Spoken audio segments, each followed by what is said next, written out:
Hey guys, today I wanted to share with you some of my December favorites, and this will probably be the last favorites video that I do for a while.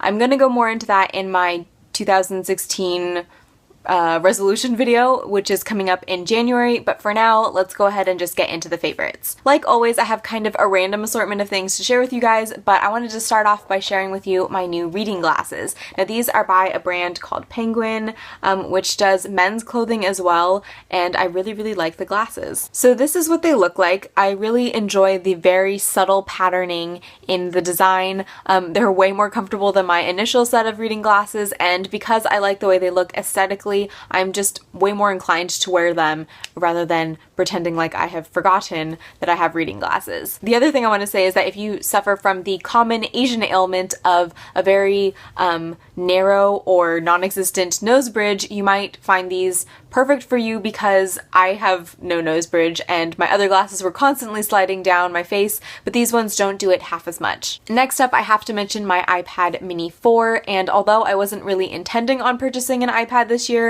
I'm so glad I did. I had been looking at iPads for a while, and then my dad updated his phone and got a deal that allowed him to get $300 off an iPad. So I figured I wouldn't get another chance like that and decided to pick this bad boy up. The laptop I have is a MacBook Air, and although I specifically love that it is so light and easy to carry around, because it doesn't have all of the hardware that, say, a standard laptop would have, if you run it all of the time, you can start to run into issues, particularly if you're doing things like editing video or watching a lot of video. So what I've liked about having the iPad is that I can use this for all my recreation stuff and keep my computer for work and writing related activities. And I think it's also really helped in my mind, like when I'm at my laptop, I'm working, and when I'm on my iPad, I'm relaxing and having fun. I do have the Kindle app on here along with iBooks and Overdrive for when I borrow ebooks from my library, but I will say that I prefer reading ebooks on my Kindle because I prefer not having backlighting.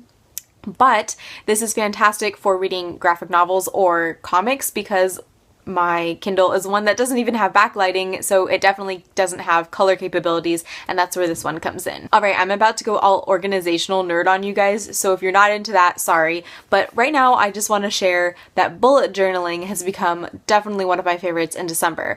I had heard of bullet journaling before, but recently Rincey from Rincey Reads put out a video in which she showed us her bullet journal and how she uses the system, and I was so taken with it. I watched it at about like midnight one night and then immediately got up, grabbed a blank journal and set mine up even though it was like 12:30 at that point. So this is the journal that I'm using right now because it is what I had lying around. It's not my ideal setup because it is lined, and I think I would prefer to have something with boxes. If you haven't seen Rincey's video, I will link that below along with the bullet journaling setup video, but it's really great for those of you who are list-minded people. So basically, you can keep like random notes, and then I also have my lists for each day. So like if you want to look at today, that's my list. The red is work, the blue is personal stuff, and the green is internet, blogging, YouTube related. I know some people get really intense about decorating their bullet journals, but I have kind of just been going super generic. I do have one page of Song of Myself Walt Whitman quotes because I was reading it one day and needed somewhere to write them down, but I'm just kind of keeping it basic. It's actually really helping to keep me on task and make me more productive, and so I have to say thank you, Rincey.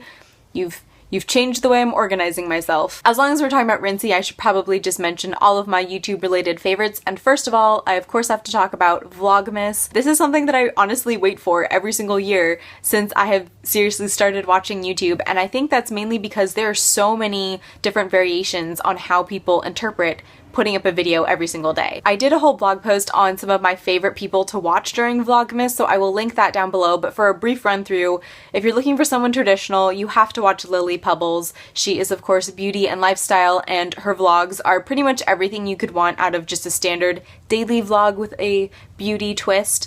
And then if you want something more booktube related, definitely go check out Jen Campbell. Jen has been putting up videos every weekday, so she has substantive book-related videos Monday through Thursday, and then on Fridays she's been doing kind of weekly summary vlogs.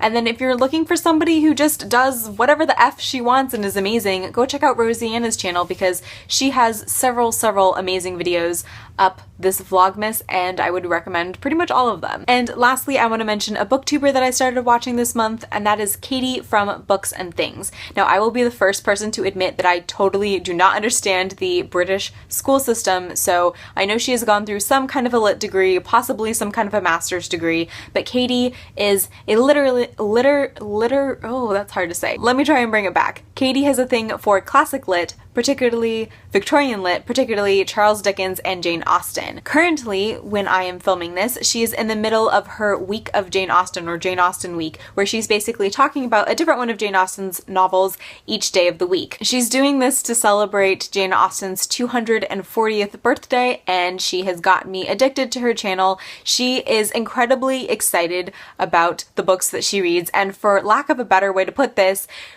the more she talks about a book, the more you can tell she's geeking out. So if you like any of those things that I just mentioned, namely Victorian literature, Charles Dickens, or Jane Austen, you should definitely go check out her channel.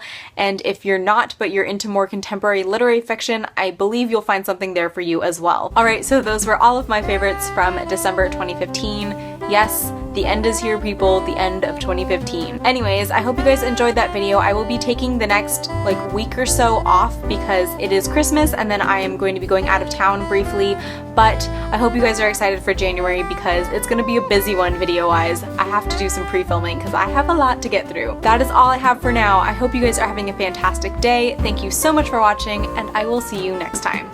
Bye!